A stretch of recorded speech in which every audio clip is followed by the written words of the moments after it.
Today is Friday, January 31st, and my subscription has arrived. Let's take a look. Your monthly subscription is here. Yay!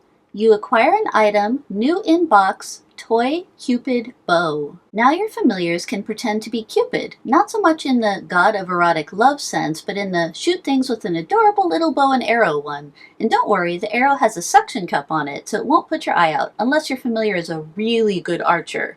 Toy Cupid bow. Type usable, cannot be discarded, free pull from Hanks. You unwrap your toy Cupid bow and think about all the amazing things your familiars will shoot with it. You acquire an item, toy Cupid bow. A little bow with suction cup tipped arrows to let your familiar go around playing Cupid, or if they're feeling sassy, just shooting arrows in random directions regardless of the romantic consequences. Type familiar equipment, familiar any, cannot be traded or discarded, +2 familiar experience per combat, occasionally snag a missed item drop, distract foes with a plunger to the face, lets your familiar fetch their own equipment after a while.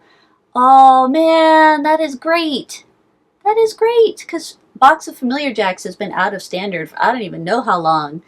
So that is really, really cool, because during an ascension, it has been very difficult for a familiar to get their own equipment, assuming you don't want to spend the adventures in the cake-shaped arena. And that's if your familiar is even one that knows how to win in the cake-shaped arena. I feel like anytime I take my familiars there, they lose a lot. So that's really, really cool. Let's try it out. After thinking about it for a little bit, I think I want to try this out with the Quantum Entangler, because this familiar's equipment gives extra adventures at rollover, which could be nice depending on how long my ascension is. So it would be really nice to get this familiar equipment just through normal adventuring with the Quantum Entangler, because the Quantum Entangler's familiar equipment is a Quantum Watch for +2 adventures per day when equipped. So that'd just be really nice to get during an ascension. So let's try the toy Cupid bow on the Quantum Entangler. Looks great. Helmholtz shoots a plunger arrow at your foe's leg, and he is distracted for a moment while he pops it off. I forgot to take a look at skills. Let's see if I can spot any new skills from the toy Cupid bow. Don't see any new non-combat skills. I also don't see any new combat skills. Helmholtz shoots their toy Cupid bow plunger arrow at your foe, but it bounces off without sticking to anything. Yes, because I already won.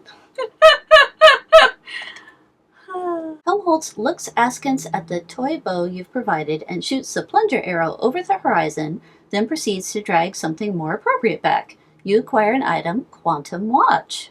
Nice! So that was exactly 5 combats. Now, of course, I need to try it with a different familiar and see if it does the same thing again. Now my chest mimic has the toy Cupid bow. Okay, so this is the 5th combat. Let's see if I get the baby chest mimic's equipment. Ta-da! Bonderson looks askance at the toy bow you've provided and shoots the plunger arrow over the horizon, then proceeds to drag something more appropriate back. You acquire an item, Googly Chest Eyes. Nice! One more time. Let's do it. Okay, now we have the toy Cupid bow on the Peace Turkey. 5th combat. Nice! You acquire an item, Tie-Dye Headband. That's pretty fantastic. And I have to try it. My current familiar is the Left-Hand Man, and I want to see if he can equip the toy Cupid bow. He totally can! What happens if he uses it for 5 adventures? Ulysses Hochler looks askance at the toy bow you've provided and shoots the plunger arrow over the horizon, latching onto a cute memory of your time together. You acquire an item, Heart Necklace. So the Heart Necklace is from the Green Game. It's not one of the normal drops from the Left-Hand Man at all. So that's a bit of a puzzle. Now I want to see what happens if I do it for another 5 adventures, right? So I just spent 20 adventures plus a few free combats with the Left-Hand Man and the toy Cupid bow, and he didn't drop anything new. So that makes me think that the familiar equipment or some kind of gift item only happens after the first 5 combats with the familiar and not every 5 combats with the familiar, which is still really cool and really useful. And it's also interesting that I got the heart necklace from equipping it on the Left-Hand Man, who doesn't really have familiar equipment of his own. First impressions. This is really fun. I love something that gives extra familiar experience, because several familiars in standard now have special abilities that depend on how much experience they've accumulated.